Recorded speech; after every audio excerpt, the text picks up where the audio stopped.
It's 10 p.m. You've had a long day. You're in bed, phone in hand, and somewhere in the back of your mind, you know you need to start saving. For retirement. For a house. For something that actually matters. Then your screen lights up. Flash sale. 30% off. 2 hours only. And just like that, the retirement plan, the house, the future, all of it becomes strangely abstract. Like a movie you haven't seen yet. Meanwhile, that notification feels very, very real. You tell yourself, just this once. But here's the thing. It was never about discipline. It was never about willpower. What just happened to you has a name, it has a mechanism, and it has been studied for decades by economists and neuroscientists. It's called hyperbolic discounting. And once you understand it, you'll never make the same mistake the same way again. Classical economics had a clean assumption: humans are rational, consistent discounters. Meaning, if you prefer $100 today over $110 tomorrow, you should feel the exact same way about $100 in 1 year versus $110 in a year and a day. Same ratio, same logic, same you. Except that's not how we work at all. Researcher George Ainslie was one of the first to document what actually happens.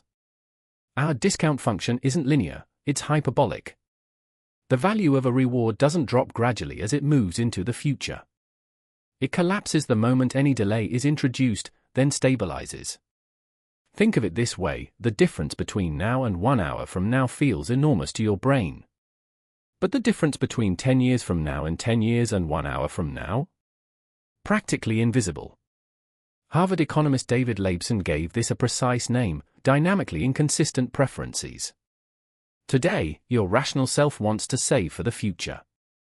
But the moment that future becomes the present, your discount rate spikes, your values shift, and suddenly the impulsive choice wins. Ainslie called the trigger a specious reward, a smaller, sooner option that becomes temporarily irresistible not because it's better, but simply because it's now. To understand the mechanism, we need to go deeper, into the work of Daniel Kahneman and Amos Tversky.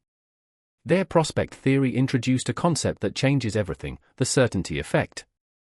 Your brain doesn't treat certain and improbable the same way. A reward you can have right now is certain. A retirement fund in 30 years is, cognitively, a probability, something that might happen to a future version of you that doesn't fully feel real yet. And there's something even more important happening underneath that. Kahneman showed that our brains don't evaluate decisions based on final outcomes. We evaluate them as changes from a reference point, as gains and losses. At the moment you decide whether to spend or save, spending registers as an immediate gain. Saving registers as a loss, the loss of present consumption. And because losses feel roughly twice as painful as equivalent gains feel pleasurable, the math is rigged against your future self before you even start thinking. Now add one more layer. Laibson studied what happened to personal savings rates when credit cards and ATMs became widespread in the 1980s. His finding was striking: financial innovation made hyperbolic discounting worse. Before instant credit existed, the friction of going to a bank, waiting for payday, not having cash, those inconveniences acted as accidental commitment devices. They protected you from yourself.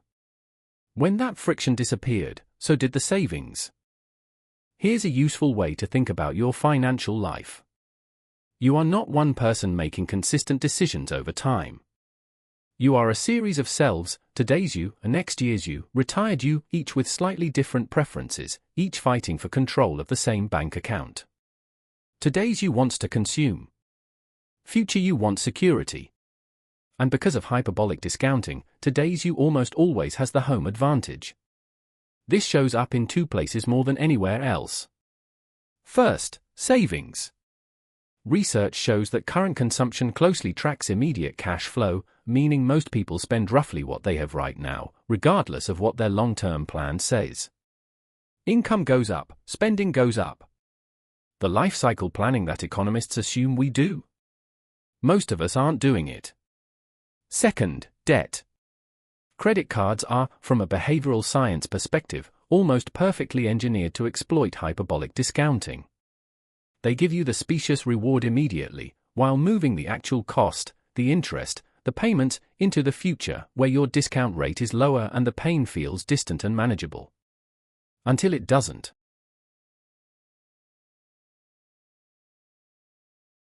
So if this is hardwired into our cognitive architecture, what can you actually do about it? The answer isn't willpower. The research is consistent on this. Willpower is unreliable, depletes under stress, and fails exactly when you need it most. The answer is what behavioral economists call commitment devices, structures that limit your future choices before the impulsive moment arrives. The metaphor comes from Greek mythology. Ulysses knew he couldn't resist the siren song. So he didn't try to resist it. He had his crew tie him to the mast before the ship got close enough to hear them. That's the strategy. 3 interventions that actually have research support. Illiquid assets. This is Laibson's golden egg insight. Retirement accounts like 401(k)s work not just because of tax advantages, but because they penalize early withdrawal. The friction is the feature. Making money hard to access protects your future self from your present self. Automatic savings. Remove the decision entirely from the present moment. When money moves to an investment account before it ever appears in your checking balance, you never have to fight the bias. There is no flash sale notification competing with a transfer that already happened. Commitment contracts. Strotz and other researchers documented that people are often willing to pay a cost today to restrict their own future options. This ranges from apps that block impulsive spending to social accountability structures where the cost of failure is real and immediate, which, interestingly, is exactly what the hyperbolic mind responds to.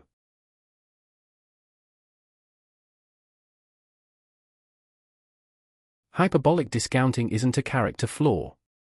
It's a feature of human cognition that evolved in an environment where immediate resources were scarce and the future was genuinely uncertain.